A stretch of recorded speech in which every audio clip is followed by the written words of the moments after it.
and then we learn from the person. It could range from anything design related to products to strategy to anything basically that you feel, yeah, you are knowledgeable enough to share with us. Even not, you can still do a bit of research, come and share. And yeah, it's all fun in that 1 hour session. And once in a quarter, we do a public one where people, we do a public one where people from outside the yellow card design team can also join and then share in whatever knowledge that we are sharing. Right. So we've had one with UX communications, we've done one with the UX process and all that. So we hope after today's session, we will see you in our next sessions also. And cool. So I'll do a quick intro. Yeah, I think I already mentioned my name. My name is Derek. Cool. So today's session, I'll just introduce my other teammates that are here and we would get started. So hi Ryan. So just you can unmute or just wave your hand or just give a thumbs up or something. Hello. Yeah, and we have Mel. Hi Mel. Hey, hey, looking forward to this, Derek. And we have Sarah. Hi Sarah. Hey everyone, nice to see you here. We have Sagi. Hi, Hi, Sagi. everyone. Hi Sagi. Thanks for having us, Derek. All right, cool. And we have Nonso also. Okay. All right, cool. So this session is going to be about design data intensive applications. So when you hear me say dashboards or design, I'm meaning the same time. I'm going to use them interchangeably, right? And a lot of the time when this is discussed, it's being discussed from the engineering point of view, where we could build systems to scale with a lot of data and all that, right? But I want to take this from a user experience point of view, and there are some of the tips that we'll use here that will be beneficial in other designs also, right? Because the UX principles are not limited to one particular field of design, but we could use this in other fields too, and in different contexts, right? So some of these applications, we can see them in customer support, right? Where customer support is processing a lot of data, a lot of information, right? We can see this in data analysis fields where they also have a lot of information to process, right? So another thing is account management. When you go to the finance industry, we have a lot of accounts management stuff going on, hedge fund managers and all. They also use applications that process a lot of data, right? So how do we design an experience to make sure that all these people are comfortable in the experience in the platform, and then give them the chance to do their jobs well, right? So that's what we want to discuss today, and we'll go through a couple of steps. So yeah, a quick search in Dribbble. This is a Dribbble interface. A quick search in Dribbble for dashboard will give you like a lot of options for dashboard. Some of them usable, some of them unusable, right? And yeah, this is sort of the landscape that we are in, where you have every designer trying to use their own style to build dashboards, right? And in as much as we are all using our own styles, we want to also maintain the basic consistent experience so that when somebody comes into your platform for the first time, they won't be like surprised and all that. There's another example of a dashboard where we process a lot of data, right? So whatever you do here will be the difference in somebody losing a lot of money or gaining a lot of money, right? So if they come to this dashboard and they are not clear on the experience, somebody might misunderstand something and then make a trade. And then now that falls on you because you didn't make the experience intuitive enough.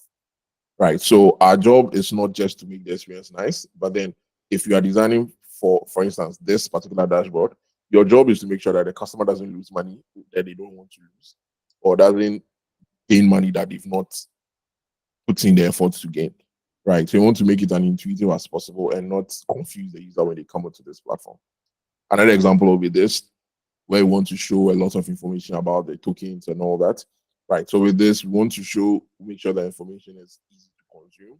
You have proper hierarchy and all that.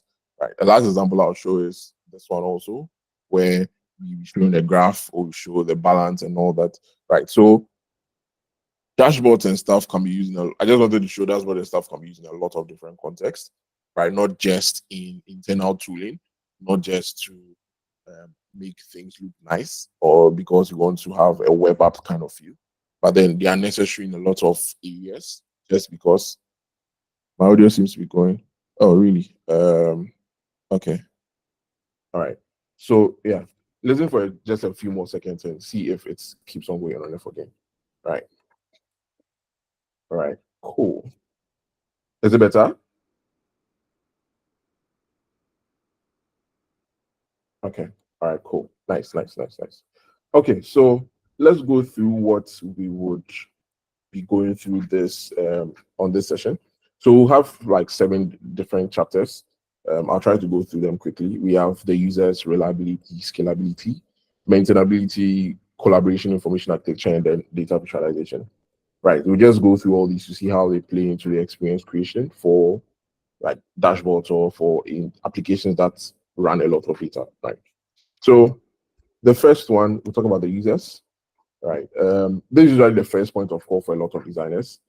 A lot of the time we say users just because it's a cliche, right? We say users because we have to do it, right? But a lot of the time we actually need to do it and not use it because we have to do it. I have the same feeling with empathy also. A lot of designers see empathy as part of their process, but don't really design with empathy, right? So when designing for things that people are going to spend a lot of time in, you need to actually listen to them, right? You need to actually listen to them and take their feelings, their wants, and all that into consideration, right? Because they are going to spend a lot of time in the application, right? So if you take the average customer support personnel who works, say, 6-hour shifts or an 8-hour shift, they are going to spend a lot of time in whatever application that you design for them, right? They are going to spend all that 8 hours within the application, responding to customer tickets, solving customer issues, finding things on the dashboard and all that, trying to interpret data on it. So they are going to spend a lot of time in the application, and you need to factor that into the things that you design for them.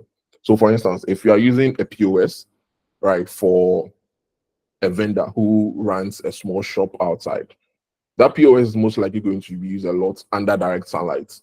So you might want to design something in light mode because they might not have the proper lighting in their environment to cater for dark mode.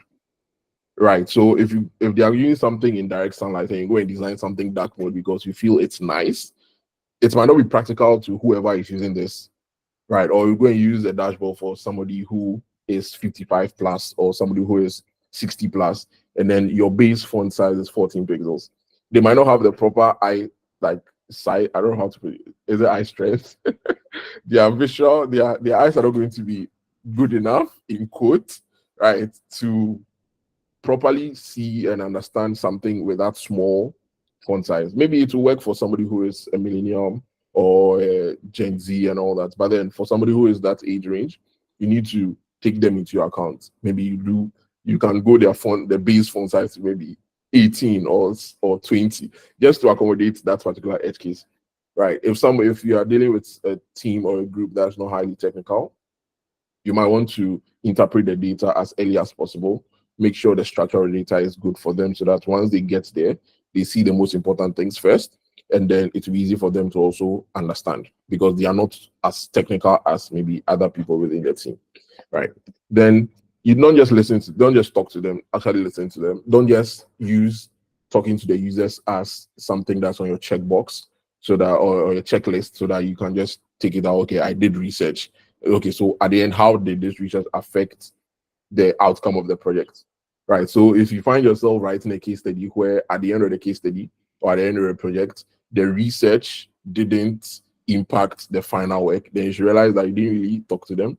You just went to check it from the checklist, right? So you need to understand that application of whatever they want. So for instance, this example, if say we had a situation where we had to design a screen for KYC, right? And then what the customer support do is that when they open the KYC document submitted, they need to make sure it's the same as the name that the customer has submitted. So now we need to design the experience such that when they are looking at the KYC information, they can still look at the data from the customers, right? And in a normal circumstance, we could have just done a modal to show the image opening up. But then because they need to see that information side by side, we need to take that into account and then design in such a way they can see both information at the same time, right? This improves their workflow and then doesn't force them to open the document, read it, close it, make sure that the customer's name is the same as it, right? So things like that, you don't know or you don't find out until you actually listen to the people who you are designing for, right? Then they will need to feel at home within the product. Humans are naturally against change, right? We want to do things the way we know how to do them. So if you are trying to automate a process for them, you need to take into account the traditional way they do things and then add that to whatever workflow that you are building for them. So if they come into the workflow, they don't have to feel that it's something foreign.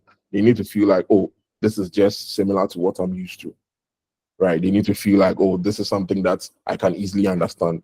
But then if you go and then do something futuristic for them and something that they've not seen before, which is out of their process, change management is going to be very difficult because they are going to be saying, the time I'm using to learn how to do this new software, I can use that time to complete maybe 20 tasks with the old system, right? We don't want to put our users in a situation where they start to think that, oh, the old system is even better than what we are doing right now, right? And that's very bad because once they start thinking that, they'll start having reluctance in using whatever thing you've provided, and then all your work becomes useless, right? So that's talking about users, right? So once we have that understanding of, okay, we need to make sure that the users are in tune with what we have. So we'll talk about reliability, right? Yeah, once again, if you have questions, just drop it in the chat, or if you feel you can't wait, just raise your hand, right? Cool. So reliability, what we want to talk about reliability is a platform that performs well under various conditions, right? It handles errors gracefully and provides predictable accounts for users.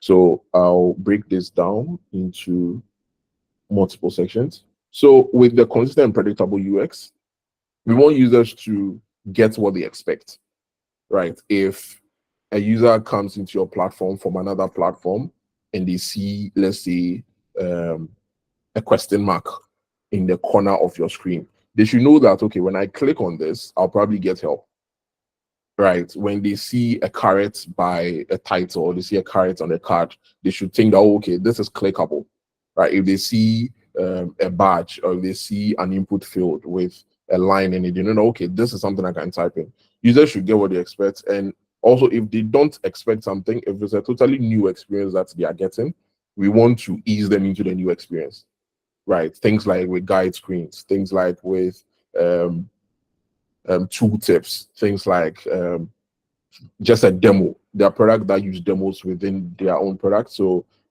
for instance, Figma, when Figma released the new UI, they had some demos in it where like a tooltip will show, okay, this does this, this does this, or maybe a video to show what exactly this particular feature does, right? You don't want the users to get into the product and you're like, oh, what is this?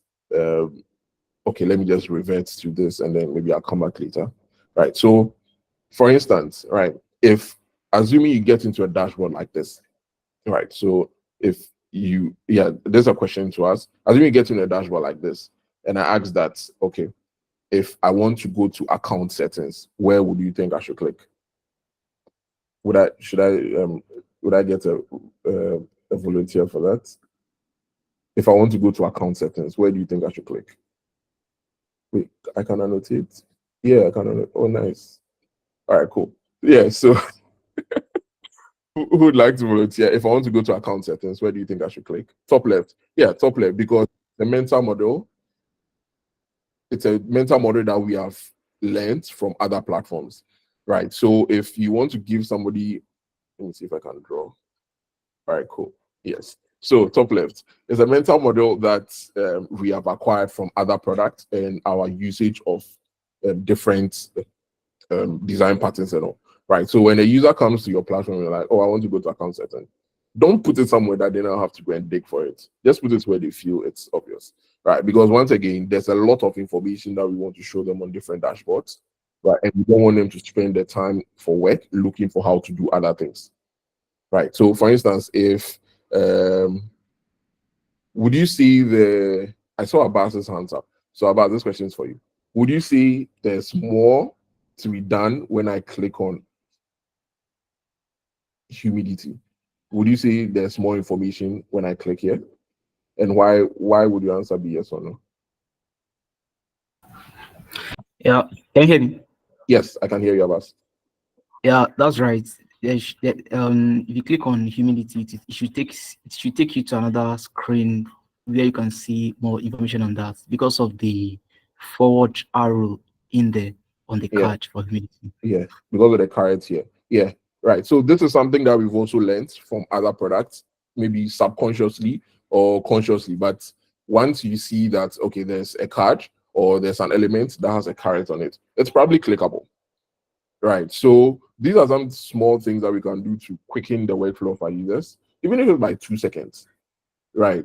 Because they've built that mental model from other things, and it's really nice to just take them through this and make it easier for them.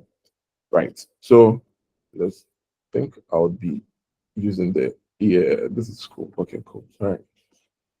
So another thing about making your platform reliable is to handle errors properly and then give feedback.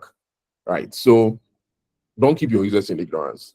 Let them know exactly what they've done wrong. And one thing that's very important with some of these things is to validate data as early as possible. So what I mean by validating data as early as possible is once they enter something that is wrong, okay, so let me set this for if say the user is filling a form that has 200 input fields, right? 200 is a lot. Okay, let's do 20. 20 is more realistic. If a customer is entering is filling a form that has 20 input fields, don't wait for them to finish the end. Click on submit before you tell them that 10 of those things are wrong. Right. So now they have to go through the 10 and I'll go back and then correct all those things. So if there's something we can do is to validate as early as possible. Right. Right now with engineering advancement, we can validate a lot of things as early as possible. We can validate email, we can validate phone number. If the field is not supposed to take alphabets, for instance, in their phone number, they enter ABCD. You need to validate that as early as possible. If there's a wrong input, don't let them type it at all. Right? Stuff like that reduce the workload, reduce the stress of people's work and all that. So another thing we can do is to add helper tests, right? Wherever we can.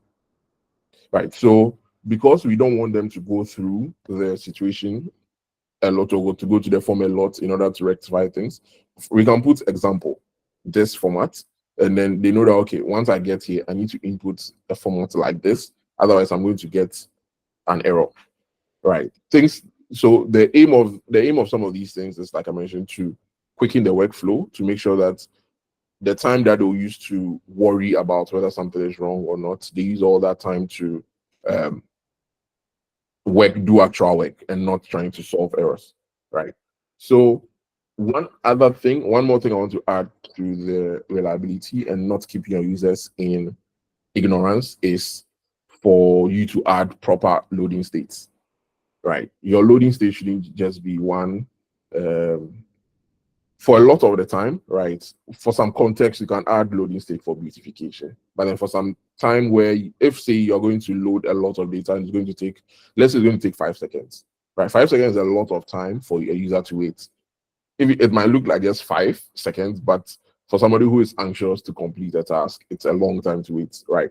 So instead of leaving them in a state of emptiness is like, no, yeah, a state of ignorance, right? Let them know what exactly is going on. You don't have to type error 503 syntax this. No, a user is not going to understand that. But if say you are retrieving data after a user has requested something, you can let them know that, oh, please wait while we retrieve this, or loading your use something to make them understand that this wait that I'm going through right now, it's worth it, and it's going to bring something else or something good at the end, right? So there's something called illusion of labor, where users seem to value things that make them wait a little, because they assume that it is so valuable that they need to wait a bit for it, right? So for instance, if you are transferring $1 million, right, and then as soon as you click send, they tell you that, oh, your money has been sent, you have a little bit of doubt, because how were you able to send $1 million in 1 second, right? But then once you say, okay, send $1 million, and then the first comes, okay, transferring money, then after 2 seconds, moving money, after 3 seconds, crossing borders, after 4 seconds, you now the person feels that, oh, okay, my money is actually moving because it's a lot, right? So in places where so in order to know this, just talk to engineering. You can ask them, okay, is this waiting state going to be a lot? Am I going to spend a lot of time waiting for this particular screen to load? Now, if the answer is yes, and you have to wait a bit, you can take that chance to make your loading states as interactive as possible, right? So things like, okay, your money is going, okay, then you can use it. For example, the first one with the race car, you can now start, okay, the car starts at the beginning, and then you can animate it in a race form, just stuff like that to keep your users like, okay, cool. These people are actually working for me, and I like that, right?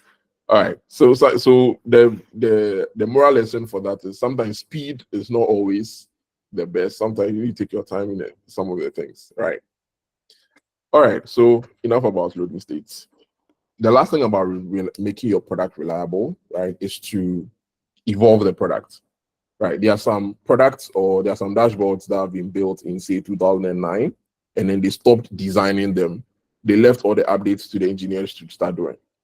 Right, and that might not be the best thing, and that might not be that's actually not the best thing, unless of course you have design engineers, right? But then the best thing would be always look at your customers, look at how their job is evolving, look at how their roles are changing, and then evolve your products to match those needs.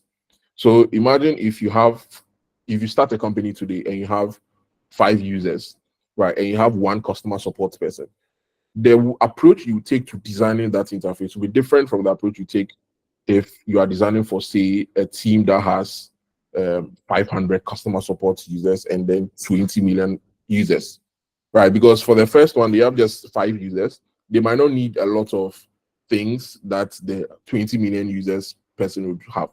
So now if you design for that 5 user base, and then you don't evolve the product as time goes on to meet the new needs of the team running it, you realize that it's got to a point where the team will have to be a lot of manual work, because what was done for them 5-10 years ago that no longer support their needs. Right? Yeah, friction is very important, because if you are pulling a lot of data, you need some time for the users to make sure that whatever they are requesting is correct. For instance, if you need to delete user information, and then once they click delete, the information deletes, it probably was an error for them to click delete, right? So putting a little bit of friction between them and then their end goal helps a lot, because once they click delete, you ask them, are you sure you want to delete? Right? Deleting this removes it totally. So that's a little friction you put between that and their end goal, helps people think about their actions. So if you're about to send money, for instance, in our product withdraw, yes, it's true. For our product, before you withdraw, we ask you to enter your PIN. Right. This is because we want to be sure that the person who is requesting the withdrawal is actually the person who owns the account, and also for you to be sure that you actually want to withdraw. Right. So a little friction is good, but not too much friction. Right. There's always a sweet spot. Otherwise, your product becomes very robotic. Right. Except, of course, it's a high security product. Then, yeah, send OTP, ask for password, ask for their date of birth, even. That's good. The sweet spot, well, you need to look at the balance between security, good experience, and all this depends on your users, right? So if you are running a finance app, and somebody wants to withdraw their money, they want their money immediately, right? They are withdrawing their money because they need it immediately, not because they feel it's nice to see money in their account. They want the money immediately. So at that point, you don't put too much friction. Otherwise, people become annoyed. Yes, right. And exactly at the point where they need to pay attention, puts friction there. Right. That helps a lot and doesn't become too annoying. Right. Cool. So the next thing would be scalability. Right. How can we scale up our products? I talked about earlier. I talked about how you move from 5 users to 20 million users, right? It's important to know how to design for the increasing number, because obviously you don't expect your company to remain small, right? You expect it to grow. So now you need to think about how you'll handle loads when they come. So loads are going to increase, as in the number of users are going to increase. The amount of data you store is going to increase. The amount of things that you need to share, or the amount of things that people need to understand would increase. So you need to be prepared for that, right? New tabs are going to be added. If you have new products, you are going to need a way to track all of that. Things are going to increase and you need to be ready, right? One thing that's helped or that helps a lot in preparing for scalability is progressive disclosure, right? So like the pigeon, is that a pigeon? That, like the bird, yeah, it's a it's a bird. Yeah, like a bird. Make sure that you give a hint, a small hint, and if the customer is interested in looking at the whole bird, they can just click on it and then see everything, right? So progressive disclosure. Don't just, if you have 1,000 users, don't just throw all that into the user space, right? It's going to be weird, right? And you need to find a way to manage load. Engineering do this a lot. Design also needs to do this in the experience. So for instance, if you have a user base of, say, according to this table, I'm not sure if you can see this. You have let's say you have 10,000 users. You have 10,000 users. I wish I had a stylus right now. I would have been scribbling on there. Yeah, so assuming you have 10,000 users, you can't just show all the 10,000 users to the person who's coming to the dashboard at once. That's going to be very difficult to go through. Imagine scrolling through 100,000 users looking for one particular user or looking for something. So the best way, or one of the ways that this help, is to paginate. Right. This is a classic example of like trying to show a lot of things, progressively disclosing things to people. Right. This is an example of that, where you don't show them everything at once. You show them 10. Okay, I want to see more. Next, 10. I want to see more. Next, 10. Right. There are other effects that people use, like the scrolling. So the more you scroll, the more new things load, or it takes to a new section and all that. So this is one way that you can show things progressively to customers, right? Because users, customers. Yeah, I'm going to use them interchangeably, right? Customers, users, right? So we don't overwhelm the people who are going to use this dashboard. We want to ease them into the experience. If there are 1 million customers, or there are 1 million people who are on, or 1 million rows of data, show them 1, okay, next 2, or show them 10 at a time or 20 at a time. This helps them consume the data better, and if possible, you can summarize. Right. We'll talk about some of the summary techniques, I think, later. Yes, later. Okay, cool. So maintainability and scalability can be similar, right? While maintainability is like designing and preparing yourself for the increase in the amount of data, or the increased amount of users of the platform. Maintainability is like you preparing for, okay, if it now becomes big, how can I maintain this as time goes on? Right? How can I design such that when I'm supposed to change something, it doesn't become a chore, right? It doesn't become difficult to change, right? So one thing that a lot of us do, I hope, is component-based design, where when we are designing something large, even doesn't have to be so large. When we're designing something of any size at all, we try to use modular-based design, or do components as much as possible, so that when it gets to a point where we need to change something in the entire product, we don't need to go to the individual screens to do that. One way I used this that really helped me was, we were designing a dashboard, and we had a background for, I think, some of the screens. Mel designed some patterns for some of the background, and we had to update them, right? And then what I was happy with, I was so lucky to, for our widget, I was so happy I made the background a component, and then I just replicated that across the whole screen. We had over 100. Yeah, I think the widget has over 100. So there was a time we had to update the illustration in the background of all the screens. that day I was so helpful that I did components for that, because I just had to go to the component, update it there, and then update that across board. Imagine I had not done components for that. I'd have needed to go through, and that was the time where Figma hadn't brought about multi-select and all those things. So I'd have had to go through all the individual screens in order to update that, which would have been a chore, right? So always have in the back of your mind that this dashboard I'm designing, it's not going to remain small. It's not going to remain small. It's going to grow. It's going to become bigger than it is. It can start with 5 screens, 10 screens, but in 6 months' time, it's probably going to multiply by 10. Right. So once you start designing, don't look at the present of the dashboard. Just look at, okay, how this is going to be in a few months' time, how this is going to be in like 10 months, in like 1 year, and all that. And that helps put things into perspective. Right. So some things that are easy or that are like constant for you to think about making components, something like buttons. Right. Imagine your stakeholders wake up one day and they're like, oh, we need to change our primary color to green. And you don't have green buttons. Imagine the stress, right? Imagine, okay, we need to change this, we need to change this property, we need to do this.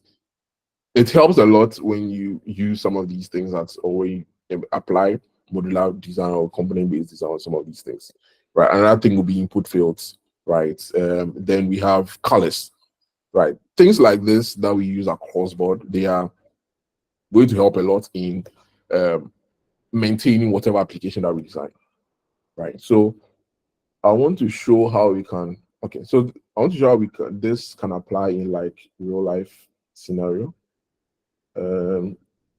Is this moving? Okay, yeah, this is moving. Cool. Yeah, I'm using Figma slides, by the way. It's really cool. If you have chance, just try it out and see.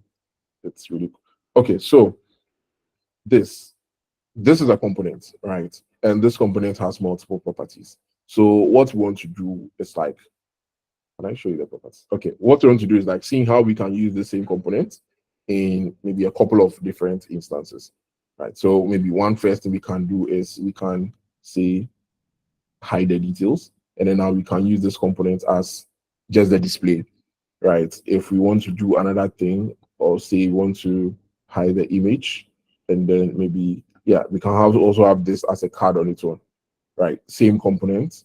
We can say we take out the image, take out the caret, and then now this becomes information, or we can use it as a header, right? The caveat of this is just to make sure we are not over tweaking our components. Otherwise, once you tweak it too much, you might run into a problem one day where it's become difficult to update, right? But then the key or what I'm trying to show here is how we can design such that we don't have to redesign every time we want to do something, right? Every time we want to do something across board, we don't need to redesign everything. We don't need to change. So for just one component, we're able to do multiple things with this, and we can use this in similar fashion, right? If we want to change this to say in all the 10 regions, right, this becomes easy to do. And if we want to change this in the component, we can just go to the component, change, and it changes across board, right? So this might not be exhaustive of the entire component process, but this just, I want to give an idea of how we can use multiple components in our work and makes our workflow faster, and then reduces the amount of redesign that we need to do, right? So let's go to another section. Cool. So if we talk about users, reliability, scalability, maintainability, now I want to talk about collaboration, right? What about collaboration? With collaboration, we want to have enough chefs in the kitchen, right? Not too many chefs in the kitchen, right? We want to have the right amount of chefs in the kitchen, right? So as a designer, you don't just, if you are designing for a dashboard and on that screen, you need to show a lot of information. You need to work with the engineers. Okay, what data do we need to show? Like, can we even show this data?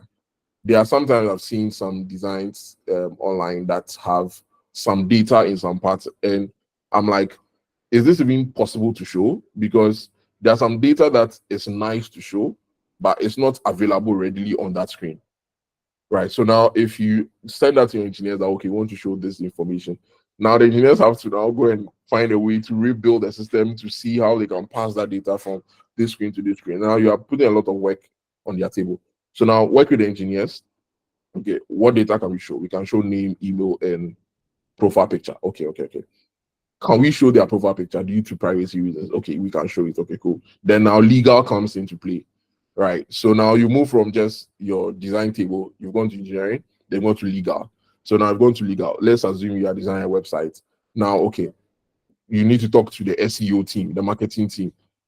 This thing that I'm adding, is it going to affect our SEO well, or is it going to destroy it? Like a lot of, you don't just sit in your table in your corner as a designer and then design something and be like, okay, cool, yeah, I am the best. Everybody has to accept this, right? You need to go to all these stakeholders, your PMs, your legal team, and all of them would have a say in it. And like, okay, cool. This, the last one I had was with our security team, right? We had designed a dashboard, and then we had to sit with the security team for them to give their go ahead. Right. And I don't know what's something like, why would the security team need to give go ahead for user experience? It's necessary because we need to also make sure that whatever experience we are creating for users cannot be penetrated by bad actors. Right. And all that's come into play. We've had to wait for legal for some information too.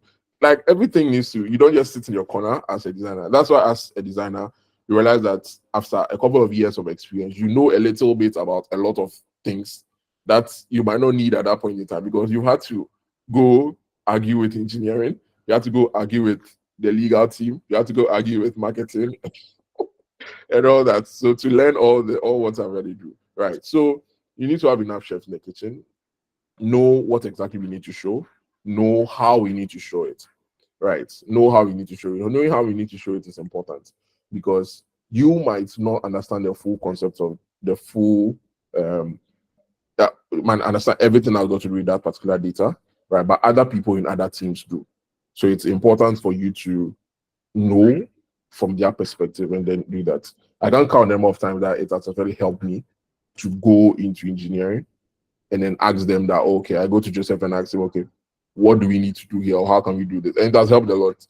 Otherwise, you're going to be designing rubbish. Sorry. Okay, cool. So how do you do this, right? I think I've even talked about this a little bit, right? You don't just sit in your corner and then say that, oh, okay, because it came from the boss and then it came to product management and now it comes to designer. That means you just have to follow the one-way route. But no, it has to go through everybody, right? If stakeholders set their vision and then they are like, okay, we want to design A, B, and C. The fact that it went to the product manager doesn't mean it can't go back to the stakeholders. If you have questions, go back to the stakeholders or go back to the product manager, whoever has an interest in whatever product you are designing or whatever interface you are doing, right? It can go to engineering and then come back to design for design to make an update. It goes to sales, it goes to treasury, it goes to marketing, it goes to legal, it goes to all the teams that have a stake in whatever you are designing, right? This way, it makes whatever experience you create holistic. It makes it meet a lot of what's the word?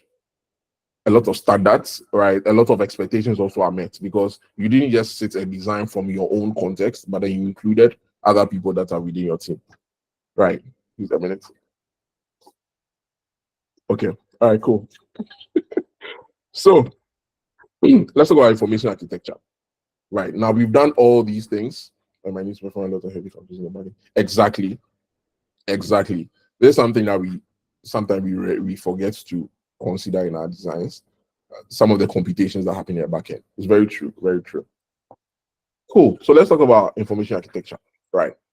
We've talked about all the ways to ensure our designs are neat and all that. But how do we make it nice how do we make it logical so that whoever sees it would understand it easily? Right. So we need to arrange a lot.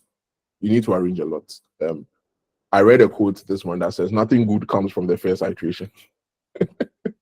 Right? Nothing good comes from the first iteration. It might not be true for every aspect, but then this just gives you the understanding that you need to iterate a lot. You need to change the arrangement. Okay, move this up, move this down, just to see how it works well with your users, to see how people understand it and all that, right? So there are multiple ways you can do these arrangements. We can use size and position to show hierarchy, right? We can use size and position to show hierarchy. For instance, with this dashboard, the first thing that you see will be the banner, because that's something that stands out the most, right? The banner at the top. That means it's important. It's something that we want the users to see immediately. So we use size and positioning to make it stand out, right? Another thing that stands out on the screen is the create campaign, because it's another important thing that customers can do on the screen, right? So once they get here, we want them to be able to do something as quick as possible. So we need to make those things stand out. We don't hide the create campaign at the bottom and say that, okay, the customer should do hide and seek with the create campaign button. We want them to do it as early as possible and as easy as possible, right? Another thing to do is to give our numbers context, right? To give our numbers context. So now if I come here and I say that, okay, payroll costs, if I come here and I say payroll cost is $12,500 and I don't give any context, right? I'm giving context that, okay, this is a 20% increase over last month. This gives whoever is looking at this understanding of what this number represents. But if I just come here and say payroll cost is $12,500, and I don't add any description, I don't give any context to it. Now, that information does not help me in any way. It just tells me the number, right? But then if you are looking at a lot of data, a thing that we do a lot is to compare against previous numbers, right? That helps a lot because it gives you context, it gives you understanding to what exactly you are looking at. Again, on the graphs, when I hover over any of the charts, yeah, cool. You can see the annotation, right? It's so cool to me. Yeah, so when you hover over any of the charts, you should be able to give context to the user so that they know exactly what they are looking at. Otherwise, once they come here, they just see a bunch of numbers, which can just easily be sent to them via spreadsheets, right? We create the dashboards because we want to provide something more than just a simple spreadsheet. We want to provide something more than just tables. We want to give users more context, more understanding, so that by the time they spend, say, 5 minutes on your dashboard, they have a better understanding of whatever numbers you are displaying to them, right? Otherwise, we could just have multiple tables on this and then we just go away.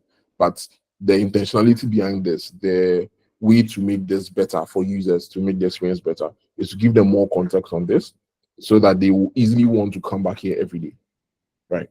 Another thing we want to do is to group our related metrics, right? So when you have a lot of data on the dashboard, but we want to group related metrics as much as possible.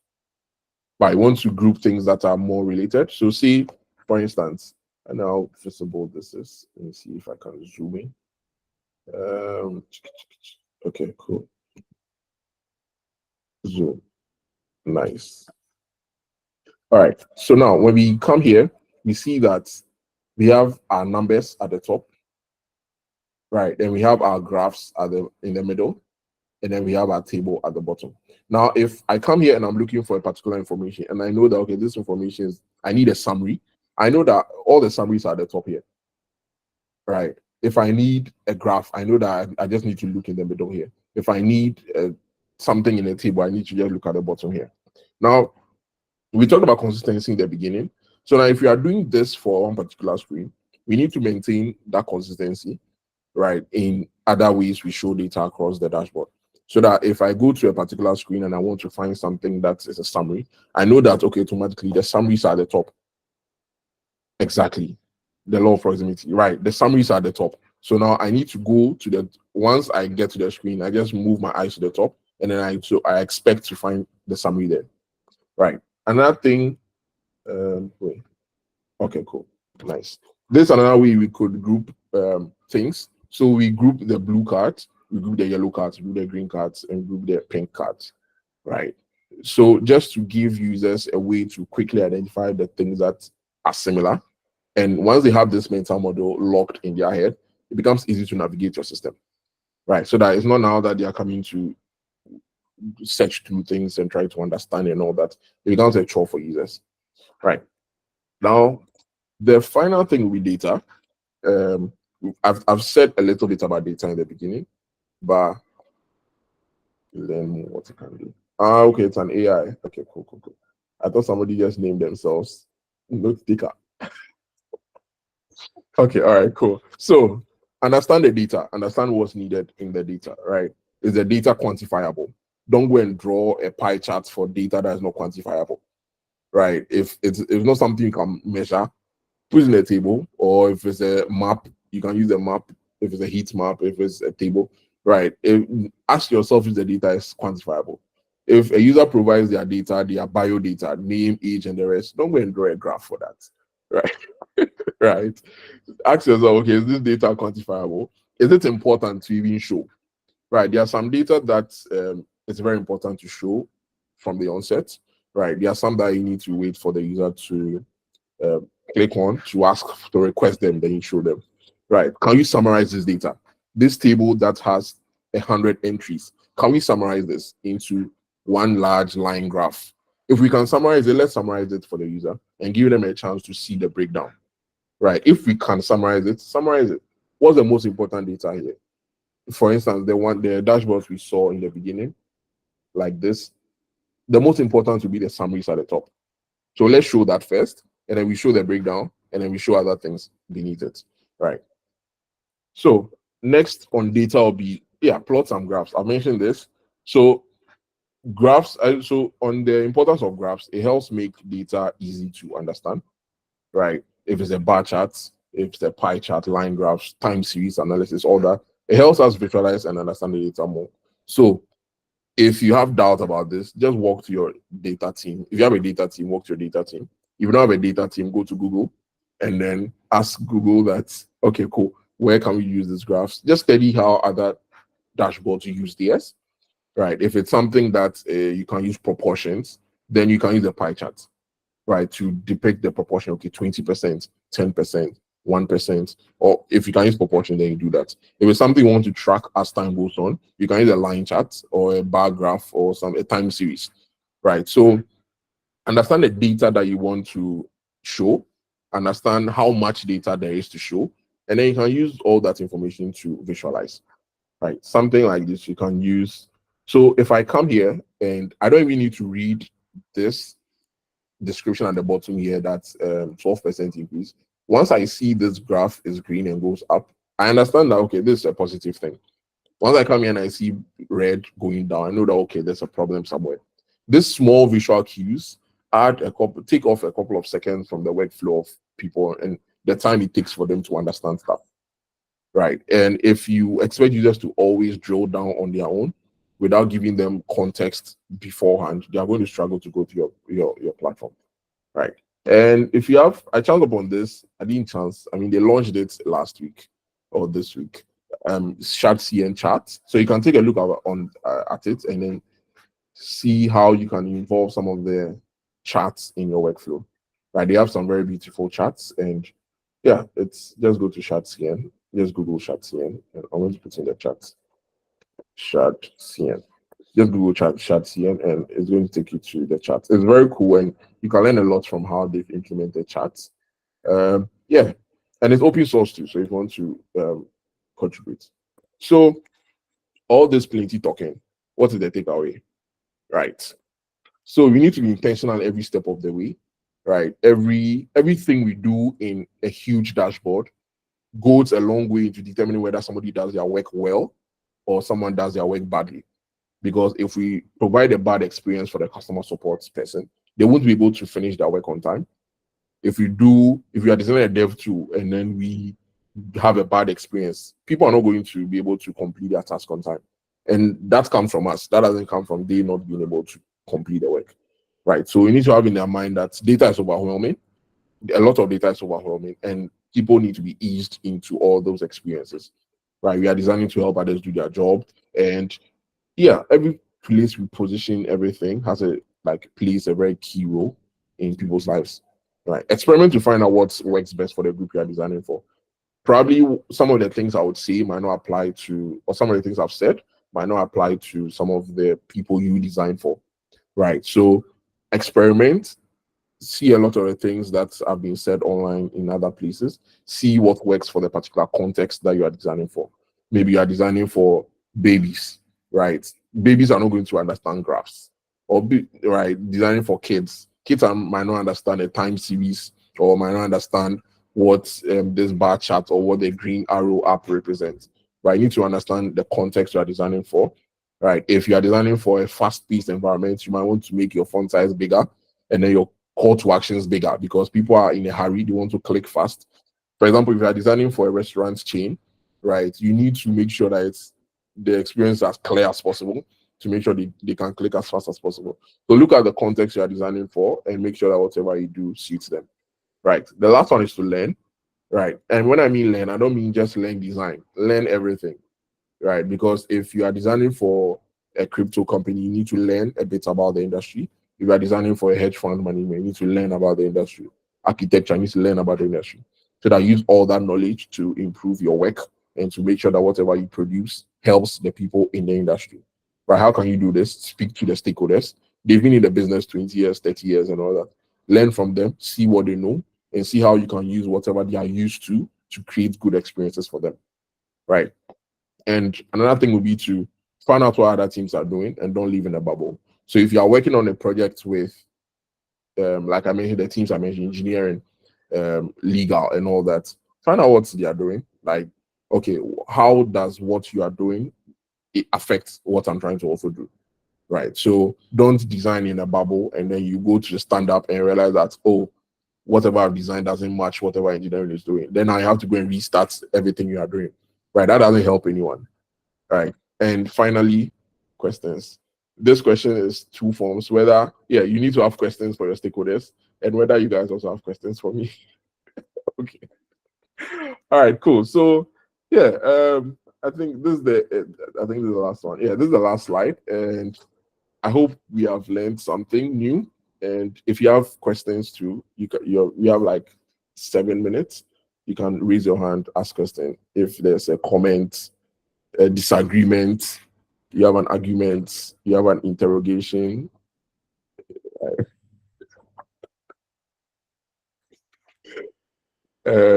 Okay. Okay, so I'll just count to 10, and if there's no, we'll give an outro, and then we hope to see you. So for those who didn't start from the beginning, this is a session held regularly by the Yellow Card design team. We are very happy with everyone who joined here today, and we are looking forward to joining the next one. So look out on LinkedIn. We have a Medium channel. We have a Medium publication also. We have what books, talks, and articles do you recommend? Are we going to receive it? Yes, for the copy, you are going to receive a recording. Yes, for the recording. Books, articles, read documentations, right? So a lot of design teams write about their processes. So I found myself reading a lot about Spotify team, the Uber. Recently, the family company wrote an article about how they design their product. It was a good read. Right, to get deep on this, you might want to do a little bit of like very, very basic statistics, right? Because it helps you in understanding whatever data is coming and seeing how to visualize it, right? Not very deep, yes, nice. Not very deep statistics, but just for you to understand how to display these data. And then you might not need a lot of that for a lot of dashboards, right? But then for dashboards that are highly technical, you might want to read books that are also within that industry, articles and stuff. No, I'm not talking about books that are like 300 pages long, right? Something that could maybe an article, somebody's interview also. All those things are places that you could learn things that we don't really consider. So industry events and all that. But books, I might have to get back to you on very specific books for that, right? Continuing to have this session more than once a quarter. I don't know about that. You might have to join the Yellow Card team to have it once every 2 weeks. But yeah, definitely. The team will discuss it. But yeah, I'll let you know if anything. But for now, it's once a quarter for the public sessions. But yeah, are we going to see the slides? Yes, I'll try to make them as publicly this. So I'll send them together with the recording of the session. Is that fine? So I'll send them as in addition to the recording, so that everyone has it. Nice. All right. Thank you so much. In the absence of any questions, would any of the team members want to say something? Yes, you receive our email. If you registered for it, I have your emails, so I'll just shoot it via email. Nice. Thanks for everything. Anyone want to say something? Ryan, Mel, Sarah, Sagi, Nonto. Just a great job. Nice. I think having data-rich designs is such a great topic to talk about because, yeah, where do you put in that friction that's so important? Like you need to create those smooth spaces for customers to go through it leisurely and feel like this is familiar, but then you need to have those spaces where there's friction because they need to take care to make the right decisions. And I think you represented that quite well. So maybe our next session will be on friction. Let's see. Could be. All right, cool. Can friction be used to prevent users from switching really fast between multiple dashboards? Yes, it does.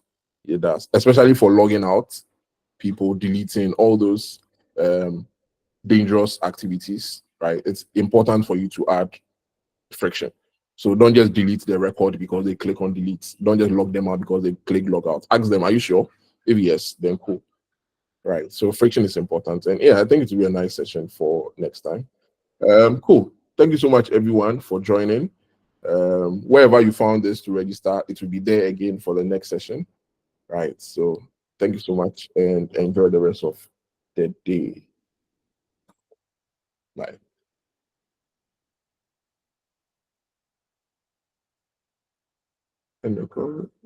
Okay, I need to stop sharing.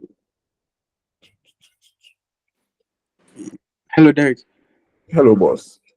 Yeah, can you keep our email so that next time when you